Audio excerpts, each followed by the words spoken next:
Hey everybody, Weem here. I have Cards and Kingdoms gameplay footage for you to see. Yes, I was here a couple weeks ago and posted a video, just some quick update news talking about the game, and I was showing some screenshots, but no video. And I said, I'd be back here by the middle or end of the month with gameplay footage once the other guys felt a little more comfortable with where the game would be at and being showcased in videos. And that has happened. We've ironed out a couple little things here and there, and have it to a place where we feel it's now presentable to show you, even if that has to be with disclaimers that it's pre-alpha. This is very early footage, very early. Pretty much anything you see here can be changed. A number of things will be changed. A lot of this stuff was done for testing.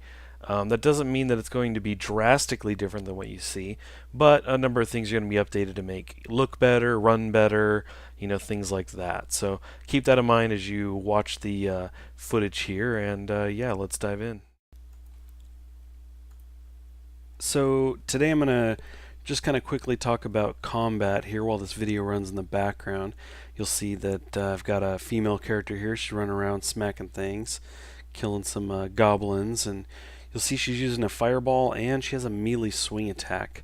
Now, one of the things we kind of focus on here with the combat is trying to keep things simple as far as controls go. So in this case, we've got kind of two abilities that she's using, and you kind of see those cards down there in the bottom center. The silver and the orange. Now those two correlate to the left and right mouse button currently, and the two empty spaces next to it are assigned to the number 1 and number 2 keys, or at least they will be when we've kind of got that far. They are currently not signed up to those just yet. But yeah, so you can kind of imagine you're going to run around here and you've got a right and a left click, and those will do the abilities based on the ones that you've got put in those slots.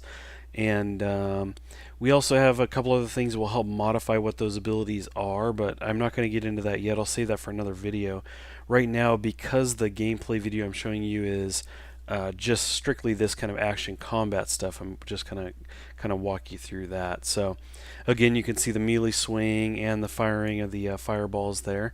Obviously down on the left you have a hit point bar, and below that we have stamina. So basically anything you do in combat is going to require stamina, but you'll end up getting some cards, or some of these items and everything that will give you different bonuses, and one of the types of bonuses you can get is kind of like to help that regen rate, for example, not only of stamina but of hit points, and of course many other benefits.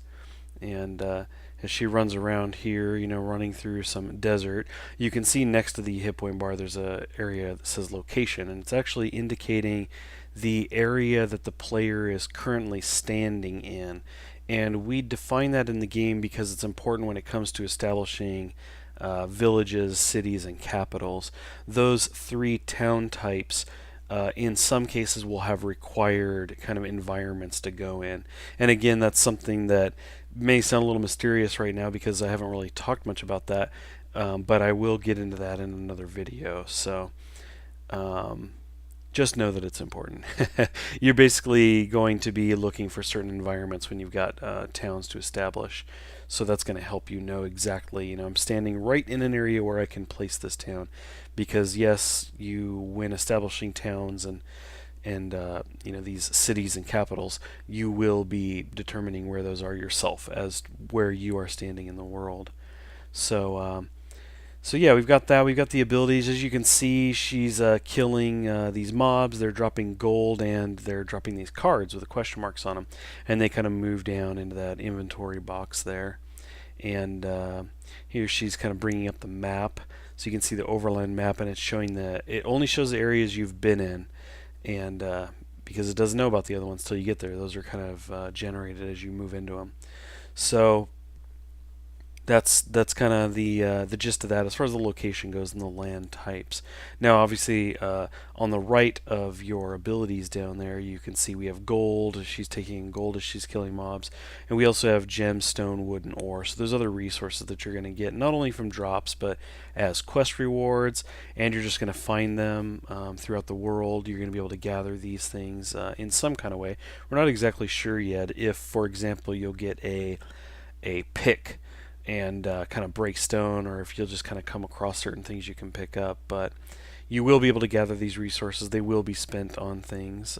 Specifically, within any given village, city, or capital, you can help establish some of the NPC shops, for example, or NPC homes, and those will kind of kind of come to you in the form of quests. So you'll actually get to decide, well, I really want the stable set up in this town because it provides me quick travel from the overland map.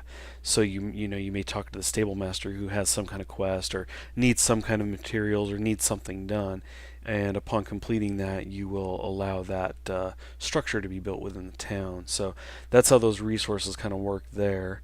And yeah, you can see we also have status messages that kind of float down over the top of those resources.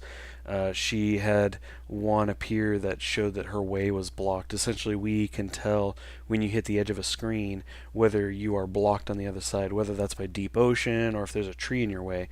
So it'll sit there and tell you the way is blocked as it is coming up here from time to time, and you can just simply run along the screen and it will zone you through as soon as there's a spot open to you. So you'll see the other status messages there, that the character is dead, you're killing these mobs, and you'll see above the character themselves, you'll see the crits and the misses.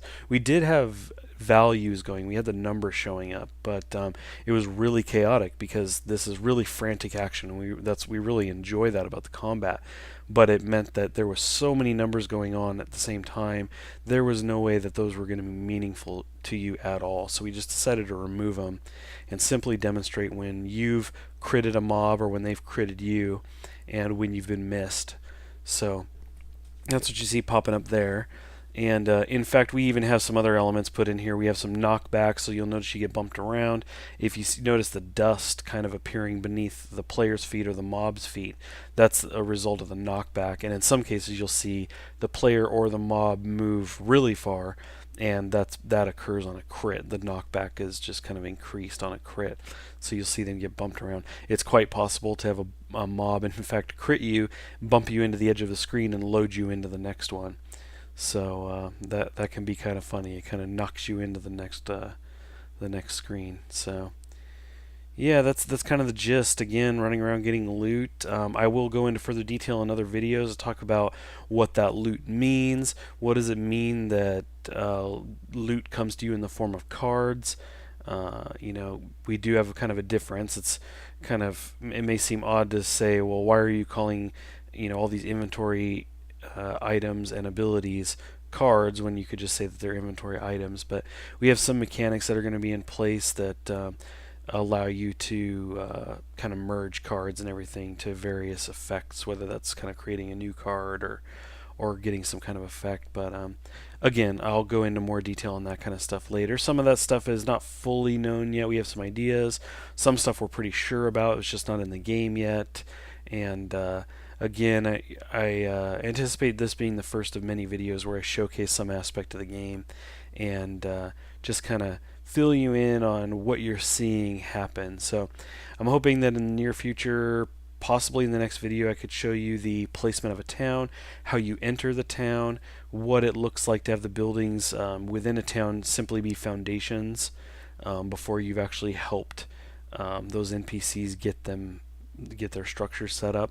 So that's what I'm hoping to showcase in the next video. But yeah, I hope you enjoyed this look at the combat and action of Cards and Kingdoms.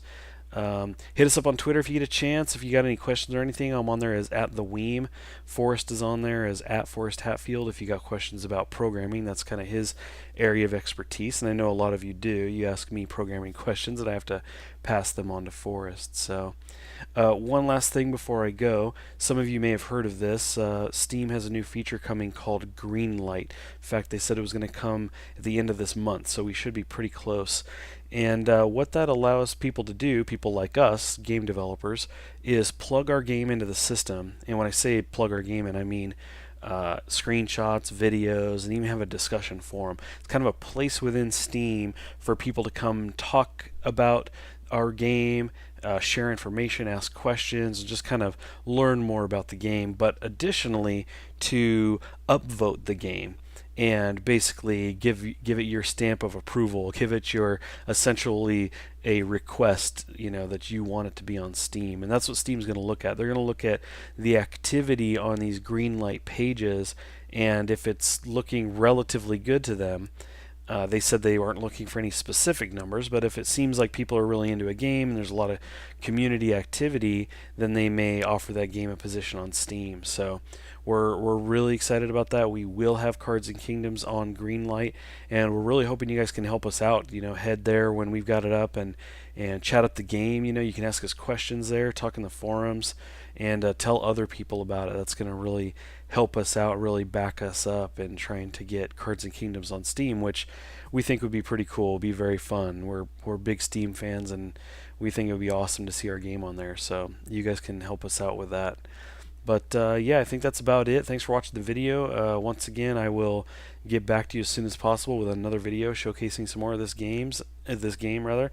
And if you have any questions, please feel free to drop them in the comments.